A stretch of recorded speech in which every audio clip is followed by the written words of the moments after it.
하입니다. 사무엘 하 23장 13절부터 17절까지의 말씀 함께 보도록 하겠습니다. 사무엘 하 23장 13절부터 17절까지 5절 말씀 함께 읽도록 하겠습니다. 구약성경 504페이지 정도 있죠. 사무엘 23장 13절부터 17절입니다. 한 목소리로 5절 13절부터 함께 읽도록 하겠습니다. 또 32목 중 세 사람이 곡식 베일 때에 아둘람 굴에 내려가 다윗에게 나아갔는데 때에 블레셋 사람의 한 무리가 르바임 골짜기에 진쳤더라. 그때 다윗은 산성에 있고 그때에 블레셋 사람의 요새는 베들레헴에 있는지라. 다윗이 소원하여 이르되 베들레헴 성문 곁 우물물을 누가 내게 마시게 할까 하며 세 용사가 블레셋 사람의 진영을 돌파하고 지나가서 베들레헴 성문 곁 우물물을 길어가지고 다윗에게로 왔으나 다윗이 마시기를 기뻐하지 아니하고 그 물을 여호와께 부어드리며 이르되 여호와여 내가 나를 위하여 결탄코 이런 일을 하지 아니하리라. 이는 목숨을 걸고 갔던 사람들의 피가 아니니까 하고 마시기를 즐거워하지 아니하리라. 세 용서가 이러한 일을 행하였더라. 아멘. 네, 오늘은 다 10번째 시간입니다. 광야에서의 위로와 그 반응이라는 제목을 가지고 하나님의 말씀과 또 그 은혜를 나누도록 하겠습니다.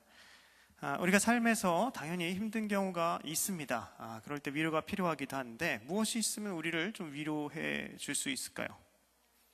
하나님이죠. 네. 굉장히 모범답안을 얘기했죠. 하나님도 계시지만 우리 마음을 또 잘 이해해준 우리 친구들과 내 사람들, 나의 말을 잘 들어주는 사람들이 있는 것도 굉장히 큰 위로일 것입니다. 그래서 하나님과 우리의 사람들, 나의 사람들이 있다는 것은 굉장히 우리가 나그네 인생을 살아가는 데 있어서 너무나도 필요한 그런 부분입니다. 오늘도 이 광야에서 길을 걷고 있는 다윗을 통해서 하나님이 어떤 삶을 원하시는지에서 한번 살펴보려고 합니다. 특히 오늘은 외로움과 어떤 험난한 정말 위로가 필요한 그러한 사람, 광야 속에서 있다 보니까 점점 더 뭔가 메말라가는 이러한 심령의 다윗에게 하나님과 또 그 다윗과 함께하는 사람들로 말미암아 굉장한 위로를 주시는 그런 하나님의 섭리와 그 손을 우리는 볼 수 있습니다. 근데 이 이야기는 위로로 끝나는 게 아니라는 겁니다. 그러한 위로가 그의 믿음을, 우리의 믿음을 굳게 견고하게 세워지는 반응을 주게 된다는 것입니다. 그래서 오늘 말씀을 통해서 우리가 서로 위로받고 또 우리의 믿음과 신앙이 견고하게 세워지는 시간이 되기를 바랍니다. 사실 오늘 본문은 사무엘 하예요. 여러분들이 뭐 지금껏 잘 보았으면 알겠지만 우리는 사무엘상 23장을 살피고 있었습니다. 그런데 지금 사무엘하 23장을 살피고 있는 거죠. 사무엘이 이제 끝나는 것인가 라고 기뻐하는 사람들도 있을 수 있겠지만 사실은 사무엘하 23장은 다윗의 생애를 정리하는 그런 부분이에요. 마지막 부분이란 말입니다. 사무엘하가 24장까지 있는데 그 마지막 부분의 말씀이에요.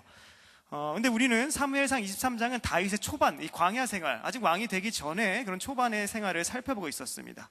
그럼에도 불구하고 이 마지막 본문, 이 23장, 사무엘하 23장을 정한 이유는 사실 저도 놓칠 뻔했어요. 근데 저도 이제 설교를 준비하면서 이제 다른 목사님들의 설교집이나 아니면 이제 주석이나 이런 걸 보는데 이 본문이 바로 우리가 살펴본 사무엘상 23장의 그때에 일어났던 이 사건을 가지고 기록을 하면서 이러한 그 정리, 다윗의 생애를 정리하고 있었기 때문에 이 이야기를 지금 살펴봐야 되는 것이구나를 이제 알 수 있었던 것입니다.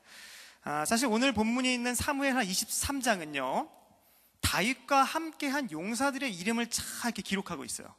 굉장히 많은 이름을 기록하고 있는데 성경의 기자가 그 다윗의 이름이 아니라 다윗과 함께한 사람들의 이름을 기록한 이유는 뭐겠습니까? 다윗 왕국이라는 그 왕국은 한 사람 다윗의 지도자라는 그 한 사람이 다윗이 대단했기 때문에 가능한 것이 아니라는 겁니다.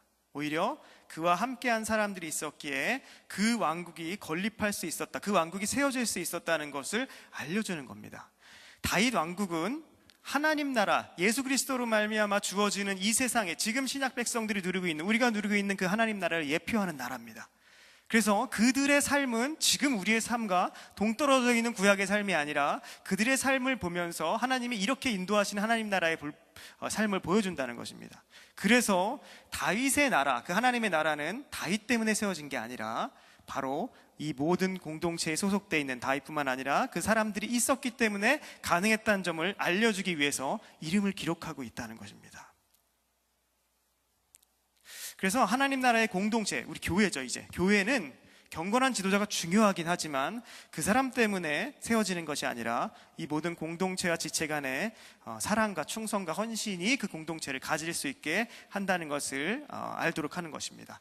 이 배경을 가지고 오늘 본문을 이제 살펴보도록 하겠습니다. 13절을 보시면요, 30두목 중에 세 사람에 대한 얘기인데, 어떤 위대한 세 사람, 용사 중에 좀 더 위대한 세 사람에 대한 얘기입니다. 곡식 뺄 때에 아둘람굴에 내려가 다윗에게 나아갔는데 때에 블레셋 사람의 한 무리가 르바임 골짜기에 진쳤더라.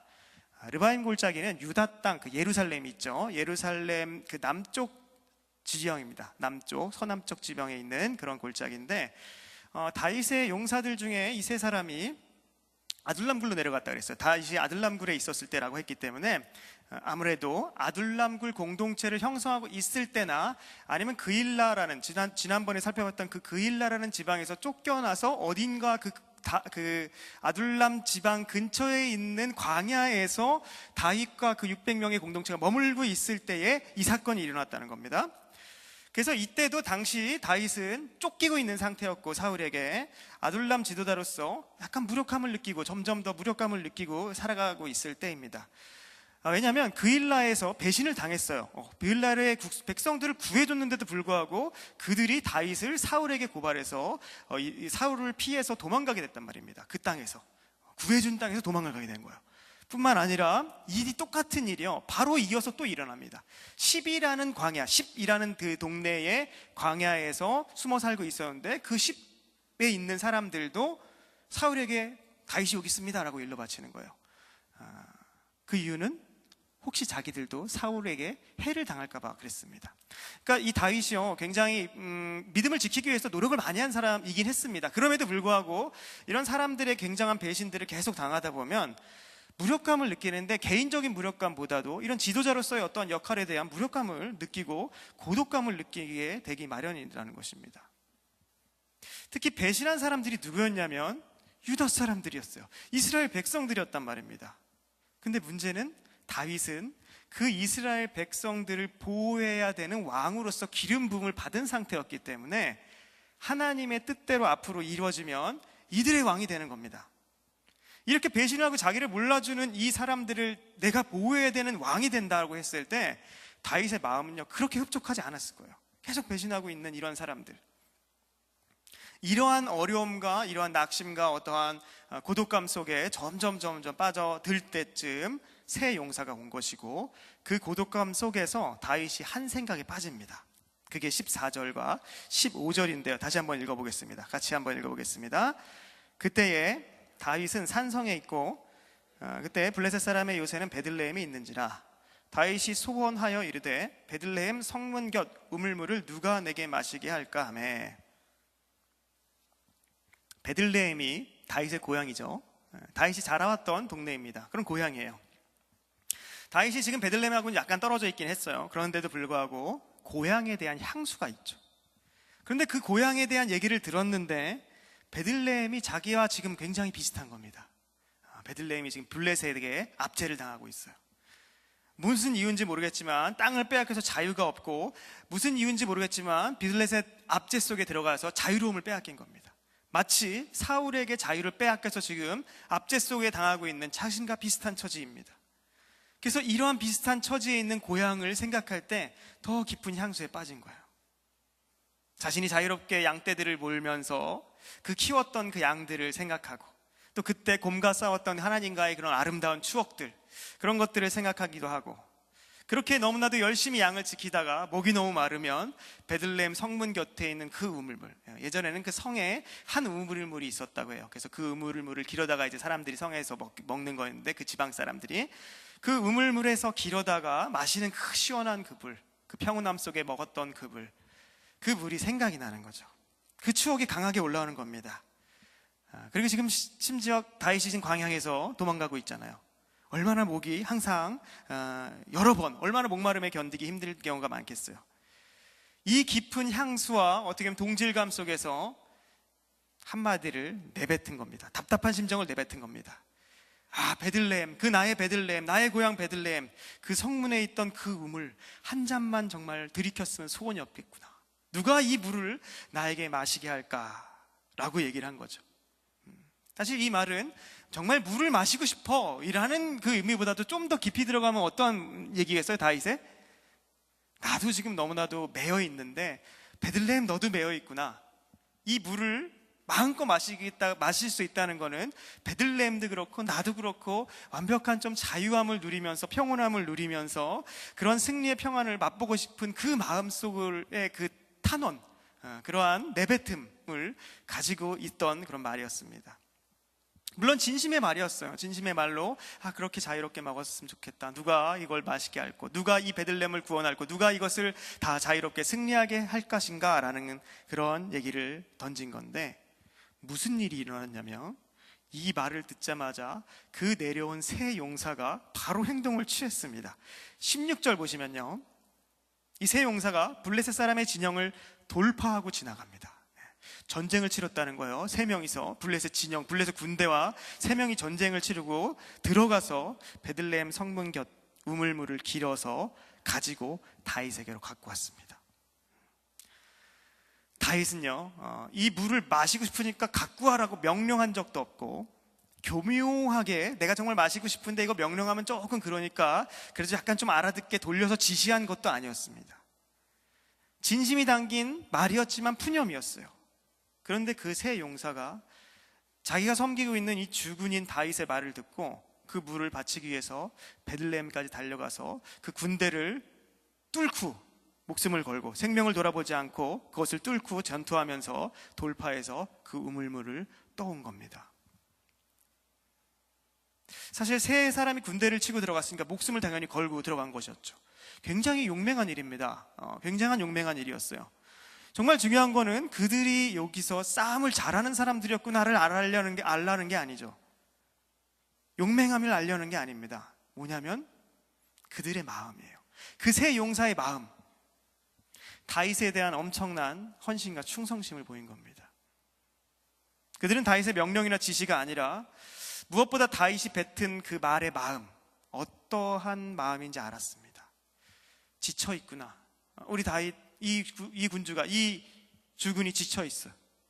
만약 우리 주군이 그 우물물을 마시고 다시금 힘과 이 무너져가는 이 마음을 회복할 수만 있다면 자신들의 목숨은 아깝지 않다고 던진 겁니다. 정말 멋있는 형제를 이 세 용사가 보여준 거예요. 다윗 역시 그 물을 받았을 때 이들이 행한 충성심과 어떤 자신을 향한 사랑, 정말 목숨까지도 아끼지 않고 보여준 그 형제를 알았던 겁니다. 그래서 이것이 다윗에게 얼마나 소중한 것인지가 어떻게 다가왔냐면 계속된 배신과 자신을 몰라줌, 그리고 사울에게 넘기면서 내가 정말 이들의 왕이 된다는 게 정말 기쁘지 않아요. 이런 계속 무너지는 이런 마음들, 외로웠습니다. 마음이 상하고 있었어요. 그런데 이들의 충성심과 헌신을 자기가 경험했을 때 그런 모든 낙심과 고독감, 이런 것들이 싹 씻겨 내려가는 굉장히 큰 위로였단 말입니다. 그래서 다윗은요, 그동안 무너졌던 왕으로서의 기름받은 그 사명과 소명을 다시금 회복하게 되는 거예요. 내가 이들의 왕이 되려고 하나님이 나에게 기름을 부어줬구나. 내가 이들의 왕이 된다면 나는 너무나도 자부심이 있을 것이고 내가 이들을 위해서라면 내 목숨을 충분히 바칠 수 있겠구나 라고 생각한 것입니다. 그래서 다시금 사명이 세워지게 되는 거예요. 사실 이게 누구의 은혜겠습니까? 하나님의 은혜죠. 사람의 사랑을 사용하여서 그 사랑 위에 하나님의 은혜를 덧붙여서 완전하게 부어주시는 하나님의 때에 다윗에게 너무나도 필요한 그 은혜를 부어주시는 하나님의 인도하심이에요. 그렇기 때문에 세 용사가 목숨을 바쳐서도 살 수 있었던 이유기도 하고, 그 자리에는 하나님의 보호하심이 계속 진행되고 있었고 다윗을 위해서 이 일을 하나님께서 허락하고 주셨다는 겁니다. 그래서 성경에서 이 일을 기록한 거예요. 특히 이런 다른 사람들, 용사들의 이름을 기록하는 이 구절에서 이 사건만큼은 조금 더 자세하게 기록을 합니다. 바로 그 충성이, 이들의 충성, 이 형제가 바로 다윗의 나라, 즉 하나님 나라를 바르게 세워지는 역할을 했기 때문에 이들의 사건을 기록한 것입니다. 그래서 그 사명, 그리고 그 나라는 한 사람으로만 이루어진다는 게 아니라는 것이죠. 특히 용사들은요, 철저한 자기 부인의 그런 행위가 있었습니다. 내 목숨을 아끼지 않고 자기를 돌보지 않는 이런 특별한 인애, 하나님 나라의 기제인 이 땅에서 교회가 갖추어야 하는 삶의 모범을 지금 제시하고 있는 겁니다. 교회는요, 어디에 기초하고 있습니까? 예수 그리스도의 철저한 자기 부인과 십자가를 지심, 십자가에서 돌아가신 그 죽음을 기초로 하고 있는 게 교회예요. 그 위에, 그 죽음 위에, 예수 그리스도의 그 죽음 위에 교회는 세워졌습니다.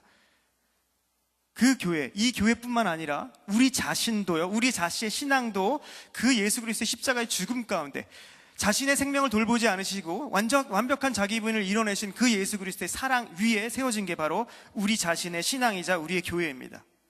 그리고 그것을 가지고 기초가, 교회가 세워졌기 때문에 그 은혜를 아는 사람들이 모인 자리잖아요. 그 은혜를 경험한 사람들은 서로를 위해서 자기 목숨을 아끼지 않고 충성 헌신하게 된다는 게 바로 교회의 방향이라는 거예요. 그래서 요한일서 3장 16절을 보십시오. 교회에 대해서 이렇게 말합니다. 함께 읽어보겠습니다. 시작.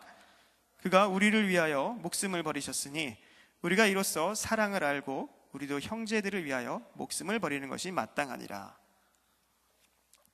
우리가 이게 성탄절이라서 이렇게 많은 것들을 장식을 하고 또 아기 예수를 생각하는데, 예수님께서 아기 예수로 온 게 중요한 게 아니죠. 사실은 예수님께서 죽으셨다는 사실이 너무 중요한 거죠.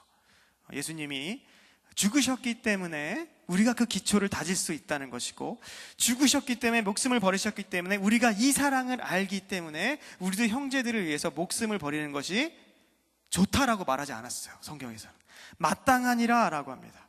목숨을 버릴 수 있어야 해 라고 얘기하지 않았습니다. 목숨을 버리는 것이 마땅하니라 라고 얘기하고 있습니다. 선언하는 거예요. 물론 이러한 말, 목숨을 우리가 형제를 위해서 버리는 것이 마땅하다라는 말을 우리가 진짜 행실적으로 지켜내지 못하고 있는 것이 우리의 마음일 것입니다. 그럼에도 불구하고 저 말에, 이 요한일서 3장 16절 이 말씀에 심정적으로 동의를 하십니까? 저 말이 맞아. 교회는 정말 저래야 돼. 정말 나도 저렇게 돼야겠다라는 그 심정적인 동의가 있냐는 말입니다. 오늘 본문의 다윗과 그 용사들의 이야기는 이 말씀에 대한, 이 요한일서 3장 16절의 말씀에 대한 너무나도 분명한 실례예요. 물론 이들은 예수 그리스도를 알지 못했습니다. 그럼에도 불구하고 하나님 나라의 백성의 삶은 하나님께서 은혜로서 보여주고 있다는 말입니다. 그래서 하나님 나라를 상징하는 이 다윗의 왕국의 기초가 되었다는 것, 바로 저 3장 16절의 말씀을 실천하는 말미암아 다윗의 왕국이 세워졌다는 거죠.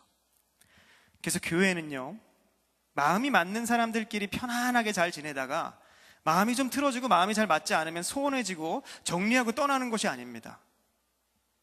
그것은요, 이 세상의 모임이에요. 이 세상의 모임도 좋은 모임가면요 사랑이 넘칩니다. 다른 것은 관계가 끊어지면 그 사람들은 거길 나가죠. 그렇지만 교회는 그런 것과 다르다는 거예요. 목숨을 바칠 수 있는 그런 마음, 그 원인은 당연히 예수 그리스도의 사랑을 아는 자기가 모였기 때문에 그것이 가능하다는 거죠. 그게 바로 세상의 다른 모임들과 거룩한 모임인 교회의 차이입니다. 그래서 교회는요, 너무나도 중요한 곳이에요. 하나님이 정하신 이 세상에 제정하신 기간이 두 가지가 있다고 말씀드렸습니다. 뭐와 뭡니까? 교회와 가정이죠. 교회와 가정은 하나님께서 직접 제정하신 하나님의 제도입니다. 하나님의 제도예요. 교회는요, 그렇기 때문에 하나님이 부르신 목적이 있고 부르신 방향이 있고 부르신 어떠한 형식이 있는 겁니다. 그게 바로 저 말씀이에요. 이 요한일서 3장 16절의 기준은 우리가 하나님을 믿고 사는 일생 동안 포기할 수 없는 교회의 가장 큰 방향성입니다. 가정도 마찬가지겠죠. 이런 얘기를 들으면, 이런 말씀을 들으면 사실 부담이 됩니다. 못할 것 같으니까. 부담이 돼야 돼요. 부담이 되라고 말씀을 드린 겁니다. 왜냐하면 우리는 사실 이러한 부담 없이 좀 교회를 편안하게 다니고 왔다 갔다 하기를 바라는 교회의 이상한 가치관이 판치고 있는 이 세상 속에서 우리는 살아가고 있습니다. 마치 교회가 어떠한 다른 세상적인 모임과 다르지 않게 그냥 사람들이 모여서 교제하는 것으로 만족하고 거기서 위로함을 얻는 것으로 교회를 생각할 수 있다는 겁니다. 하지만 그렇게 해서는 교회라는 것이 세워질 수가 없습니다. 교회가 세워지지 못한다는 것은 여러분에게 개인 또한 신앙이 자라날 수 없다는 것을 말합니다. 이 말은요, 무서운 말이에요. 이렇게 우리가 살지 않으면 우리가 구원받지 못한 자라는 얘기입니다. 구원과 직결되어 있다는 얘기예요. 그렇기 때문에 우리가 성탄절을 맞이할 때 예수 그리스도의 그 오심과 그 오셔서 그냥 메시아로서 그냥 살아가신 게 아니라 이 땅에서 죽으심을 얻어서 자기를 버리시고 우리를 살리신 그 사랑을 우리의 마음속에 품고 그것을 내 형제에게, 내 자매에게, 우리 주변에게 전할 때 그게 바로 교회가 세워지는 유일한 이유고 교회가 세워질 때 내 신앙이 자라게 되는 이유라는 것입니다. 그래서 우리는 개인과 교회를 따로 떨어뜨려서 생각할 수 없다는 겁니다. 그래서 부담을 느껴야 돼요. 이 부담이라는 것은 내가 어떻게든지 내가 해야겠다라는 그런 율법주의적인 얘기가 아니라 이게 하나님 방향성입니다. 하지만 나는 못합니다. 하지만 예수 그리스도께서 하셨고 그 예수 그리스도께서 내 마음 가운데 성령으로 임재하고 계시기 때문에 내 마음을 그렇게 바꿔주실 것을 믿음으로 내가 나아갑니다라는 기도를 하라고, 그리고 그렇게 살아가려고 발버둥 치라고 주시는 말씀이라는 겁니다. 그래서 부담이 되지만 또 다른 한편으로는 너무 부담을 느끼지 않아도 될 것은 우리는 하나님과 연합이 된 사람들이라는 사실입니다. 만약 아직 내가 정말 하나님과 연합이 되어 있는지 모르겠다면 다시 예수 그리스도의 십자가의 그 복음의 능력을 다시 한번 떠올리세요. 너무나도 중요한 겁니다. 그걸 넘어가지 못한다면 우리는 저 말씀이 내게 될 수가 없어요. 하지만 내가 정말 예수 그리스도의 십자가의 복음을 믿는다면 이 방향으로 우리를 이끌어 가시는 그 하나님의 신실하심과 그 하나님의 전능하심을 믿고 살아가라는 말입니다. 다윗이 소망이 연약해질 때 우리의 주변을 통해서 이것을 경험하게 하시고 또 위로를 충만하게 베품으로 다시금 뛰어가게 만드신 그 하나님이 지금도 이 하나님 나라의 백성, 왕국, 다윗의 왕국과 동일한 이 하나님 나라의 왕국에 왕국에 사는 그 우리를 그렇게 인도하실 거라는 겁니다. 안 되더라도 포기하지 말고 붙들고 계시면 하나님께서 이끌어 가실 줄을 믿으시기를 바랍니다. 이게 첫 번째 우리가 살펴본 거라면, 두 번째는 자신과 하나님을 구별할 줄 아는 믿음, 그것에 대해서 함께 살펴보겠습니다. 다윗은요, 이 용사들이 물을 다 가지고 왔을 때 물을 먹을 수가 없었습니다. 그래서 오늘 16절 17절 보시면은요 그렇게 얘기하고 있어요. 세 용사가 이제 물을 길어가지고 다윗에게 가지고 왔습니다. 그때 다윗이 마시기를 기뻐하지 않았습니다. 다윗이 마시기를 기뻐하지 아니했다가 두 번이나 나오죠, 위아래. 그리고 그 물을 여호와께 부어드립니다. 그러면서 이르되 여호와여, 내가 나를 위하여 결탄코 이런 일을 하지 아니하리이다. 이는 목숨을 걸고 갔던 사람들의 피가 아니니까 하고 마시기를 즐겨하지 아니하니라. 이런 말씀을 했어요. 다윗은요, 이 물은 이 사람들의 생명값, 피값이라고 얘기한 겁니다. 피기 때문에 마실 수가 없어요 라는 그런 의미가 아니라 실제로 이것은 돈으로도 환상할 수 없는 너무나도 높은 가치의 생명이 담긴 물입니다. 이러한 물에 대해 누군가, 세상의 지도자, 세상에 너무나도 큰 왕들은요, 이러한 충성심을 보이면 딱 마시고 니네 충성심이 대단하구나 이렇게 치하하면서 그들에게 아주 굉장한 용기를 북돋아주고 영광을 치하할 수도 있었을 것입니다. 근데 다윗은요, 자신의 양심과 신앙이 이것을 마실 수 있는 물이 아니라는 것을 직감토록 했습니다. 그리고 이 생명을 받을 수 있는 분은 오직 한 분이다, 그것은 하나님밖에 없다고 생각하며 그 물을 전제로 하나님께 부어드린 것입니다. 그리고서는 결단코 이런 일은 다시 하지 않겠습니다라고 얘기했습니다. 마치 예수님이 돌아가시기 전주에 굉장히 지극히 값비싼 향유 옥합을 깨어서 예수님께 부은 여자가 있었죠. 그 여자도 이 향유 옥합은 자신이 누리기에는 너무나도 지극히 높은 것이라고 생각했던 그런 물건이었기 때문에 예수님께 부어드린 것과 아주 똑같은 그러한 일을 다윗이 한 겁니다. 이 모습을 통해서 하나님의 사람인 다윗과 그렇지 않은 세상 사람들의 깊은 차이가 뭔지 깨닫겠습니까? 하나님의 사람과 아닌 사람 차이, 그것은 나 자신과 하나님을 구별할 줄 아는 사람이에요. 나와 하나님을 구별할 줄 아는 사람, 자신이 향수에 젖어 너무나도 마시고 싶은 물이었지만 부하들의 생명이 담긴, 그 생명에 담긴 그 깊은 중요한 그 물은 자신이 먹을 수 없고 오직 하나님만이 받으시기에 합당한 것을 아는 그 사람, 진정으로 하나님과 나를 구별할 수 있는 사람이 바로 하나님의 사람이라는 겁니다. 하나님이 다윗을 보고 하나님의 마음에 합한 자라 그랬는데 바로 이러한 점이 아주 중요한 이유 중에 하나이겠죠. 하나님과 나를 구별할 수 있는 것은 너무나도 중요합니다. 소중한 제물을 드리는 것보다 더 중요한 게 바로 하나님과 나를 구별하는 것이에요. 다윗은 하나님과 나를, 자신을 구별할 수 있는 사람이었기 때문에 나중에 심각한 죄를 범합니다. 여러분들이 지금 죄보다 훨씬 더 심각한 죄를 범하죠. 그럼에도 불구하고 다시 자기 자리로 돌아올 수 있었던 힘은 자신과 하나님의 차이를 알았기 때문에 그렇습니다. 사울은 반대로 그렇지 못했어요. 자신과 하나님의 차이를 알지 못했기 때문에 갔으면 거기 둘러 앉을 수 있는 겁니다. 그렇지만 하나님과 나의 차이를 알 때 우리는 돌아갈 수 있다는 겁니다. 그래서 이렇게 하나님과 자신을 구별해서 자신의 자리를 아는 것, 이게 뭔지 아세요? 우리가 지금 뭐하고 있죠? 하나님께 예배하고 있습니다. 예배의 본질이 바로 그거예요. 하나님과 나와의 다른 점을 알고 내 자리를 지키고 하나님 자리를 높이는 것이 바로 예배입니다. 예배는 이거를 회복하는 자리예요. 특별히 일주일에 한 번 드리는 이 공적인 예배, 모여서 드리는, 하나님께 드리는 공적인 예배는 이 본질의 모든 것을 집중해서 모든 것을 기획하는 게 바로 예배입니다. 그래서 예배는요, 자꾸 나를 보게 하는 것이 아니라 나의 죄됨을 발견하긴 하지만 그 죄됨으로 끝나는 게 아니라 죄됨보다 더 높으신 하나님을 바라보게 하는 것이 바로 예배의 본질입니다. 그래서 계속 우리는 고개를 들고 그 위엄과 놀라운 하나님을 바라보게 하는 것, 그리고 그 하나님 영광 안에서 우리를 바라봐서 하나님이 사랑하는 나의 위치를 바르게 갖는 것이 바로 예배입니다. 그래서 우리가 찬양할 때는 계속 하나님을 높이게 되는 것이죠. 생각해 보세요. 에덴 동산에서 선악과라는 그 물체는요, 이 일을 감당하고 있었어요. 모든 것이 허용된 에덴 동산에서 아담에게는 선악과를 볼 때 하나님과 나의 자리를 깨닫게 했습니다. 그런데 선악과가 실패했어요. 사단의 속임에 의해서. 그러자 하나님은 모든 제사 제도를 통해서, 하나님이 제정하신 그 제자들을 통해서 다시 그 자리를 찾도록 만드셨습니다. 그리고 때가 되자 예수 그리스도께서 친히 그 제물이 돼서 온전하심을 드러낸 거죠. 그리고서는 우리를 어떻게 했냐? 예수님께서 돌아가신 이유, 예수님께서 자신의 몸을 찢으신 이유는 한 가지였어요.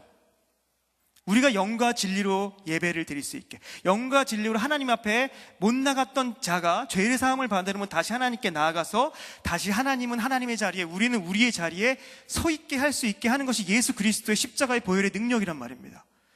그래서 우리의 십자가의 그 찬양, 우리가 십자가의 찬양을 할 때, 예수님의 그 십자가를 찬양할 때는 그 십자가 자체에 어떠한 느낌이 있는 것, 그게 굉장한 능력이 있죠. 그렇지만 거기서 끝나는 게 아니라 그것을 내가 통과해서 하나님 앞에 온전하게 피조물로서, 또 우리의 하나님으로서 온전한 자리를 찾는 것, 그게 바로 예배라는 겁니다. 그래서 따라서 예배는 찬양부터 말씀과 기도, 이 모든 것이 이 본질에 따라 하나님을 바라보게 하는 것이고, 그 중심에 예수 그리스도가 있는 거예요. 예수 그리스도가 없으면 우리 갈 수가 없기 때문에. 그래서 여러분들이 누굴 믿습니까? 라고 하면 예수님을 믿어요 라고 얘기도 하지만, 정확하게 말씀드리면 삼위일체 하나님을 믿는 겁니다. 삼위일체 하나님이 각각의 일을 통해서 결국에 우리 하나님을 높일 수 있게 하는 거죠. 제가 지금 주님 아니면 혹은 하나님이라고 말하는 단어는 성부 하나님을 말하는 것도 아니고요, 성자 예수님을 말하는 것도 아니고, 성령 하나님을 말하는 것도 아니고, 다 동일한 삼위일체 하나님을 한꺼번에 표현하고 있는 단어예요. 하나님 할 때는 구별하지 쓰지 않게는 바로 그 하나님을 우리가 찬양하고 예배 때 높이는 것이 바로 예배의 본질입니다. 그래서 그러한 자세, 하나님과 나의 구별을 자세를 여기서 온전히 회복하고, 이 자세를 가지고 삶으로 나아가서 그 자세를 가지고 계속 삶의 현장에서 살아가는 것이 바로 삶으로 드러내는 예배자라는 겁니다. 그리고 그렇게 살다 보면 우리는 세상 속에서 자꾸 하나님과 나의 자리를 잃어버리게 됩니다. 그래서 하나님께서 7일 중에 한 날을 안식일로 저장하셔서 거룩한 주일을 거룩하게 보내어 하나님을 거룩하게 영광을 돌리라, 그게 아니라 이 자리를 제대로 찾아서 너와 나의 온전한 그 관계를 맺자라고 사랑으로 부르시는 자리가 바로 이 안식일에 드리는 예배 자리입니다. 그래서 예배 자리는 우리 삶의 중심에 있어야 되고 너무나도 중요한 겁니다. 이걸 드리지 않고는 우리가 삶에서 성공을 할 수가 없다는 얘기예요. 그래서 이 공적 예배는 반드시 꼭 소중하게 여기시고 준비하여 나오시기를 간절히 바랍니다. 자, 오늘 말씀을 마치기 전에 한 가지만 생각해보고 마치려고 그러는데, 다윗이 이렇게 하나님에 대한 자신의 충성의 자리를 온전히 찾아가는 것은 누구로 말미암았습니까? 이것이 물론 하나님이지만 그 전에 부하들의 충성심, 사랑, 거기에 자극받아서 이 일이 행해졌다는 겁니다. 뭐냐면 하나님의 은혜가 흘러가시는 방식, 하나님의 은혜가 어떻게 가는지를 알려주는 겁니다. 우리가 여름 수련회 때 잠깐 룻기를 살폈죠. 굉장히 많은 분량을 빨리 살펴서 빨리빨리 지나가긴 했지만 결국에 룻기에서 가장 얘기하고 싶은 건 뭐였어요? 하나님의 은혜는 평범한 사람들 간의 인애를 베풀 때 그 인애 위에 하나님의 은혜를 덮어서 이 사람들이 정말 하나님의 사람으로서 온전하게 하나님의 복을 다 체험받는 것이 바로 하나님의 사랑의 원리였죠. 이게 교회를 세우는 것이고 우리의 신앙을 세우는 것이죠. 그 방법이 바로 오늘 용사들이 다윗에게 했던 일이란 말입니다. 그래서 다윗이 세워져서 다윗이 세워지면 누가 좋았어요? 이 사람들이 좋은 겁니다. 이 사람들이 교회가 되어서 다 하나님의 그 능력 안에 완전히 머물게 되었다는 것입니다. 말씀을 마치겠는데요. 여러분들에게도 분명히 위로가 필요할 때가 있습니다. 그리고 여러분에게는 하나님의 사랑이 필요할 때가 분명히 있습니다. 그런데 잊지 말 것은 하나님은 위로가 충만한 분이고 사랑을 주려고 이미 기다리고 계시는 분이에요. 그럼에도 불구하고 우리가 잘 받지 못하고 잘 느끼지 못하는 건요, 때가 차지 않아서라기보다도 하나님의 은혜의 방식을 내 코가 석자라는 그 이유로 하나님의 은혜의 방식을 멀리한 채 그냥 구하기 때문일 수가 있습니다. 하나님의 은혜의 방식은 이 충성심을 보인 이 사람들처럼, 룻과 보아스가 보여준 그 인애처럼 이렇게 돼 있는데, 우리는 이것보다 그냥 일방적으로 하나님께 은혜 주세요, 인애를 베풀어 주세요, 사랑을 베풀어 주세요라고 계속 구하고 있지는 않냐는 말입니다. 하나님의 말씀대로, 하나님이 정해놓은 방식대로, 오직 성경대로 살려고 갈망하고 애쓰기를 바라요. 이렇게 살 때, 그렇게 살면 당연히 힘듭니다. 고난도 찾아오고요, 배신도 받고 오해도 받고 계속 고독할 수도 있습니다. 그렇지만 그러한 광야에 살 때 하나님께서는 정말 넘치는 위로와 정말 때에 맞는 그 사랑과 은혜를 베푸신다는 사실이에요. 특히 평소엔 아무것도 아닌 일처럼 내어지는 그 일도 그때 하나님의 은혜로 베풀어 주시면 그건 우리가 평생 동안 잊혀지지 않는 위로와 평안과 사랑이라는 것입니다. 여러분들이 실제 이 설교의 내용과 결론은 사실 단순해요. 그리고 들어보지 못한 말도 아닙니다. 그런데요, 진짜 살아보기를 바라요. 정말 살아보지 않으면요, 이 설교 들어오지 않습니다.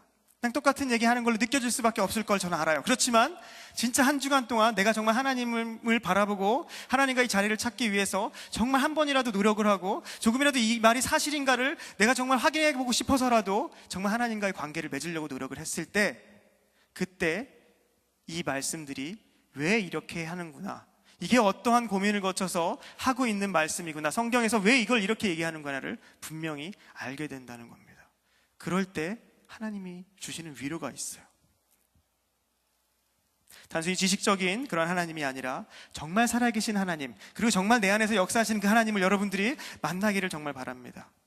그래서 우리가 형제를 사랑함으로 우리에게 베풀어진 은혜를 경험하고, 그리고 예배를 통해서 온전히 하나님과의 나의 그 관계를 정립하여서 주님과 함께하는 그런 은혜, 그리고 내가 사는 삶에서 정말 하나님은 충만하다, 하나님은 충분합니다, 하나님이면 정말 하나님의 그 신실하심을 내가 믿기 때문에 무슨 일이 있어도 나는 만족합니다라는 그 고백으로 진짜 행복한 사람, 진짜 하나님으로 기뻐하는 사람이 되는 것, 그것이 바로 하나님이 원하시는 거고, 우리도 본능적으로 영혼생 원래 우리가 원하는 바로 그 삶이라는 겁니다.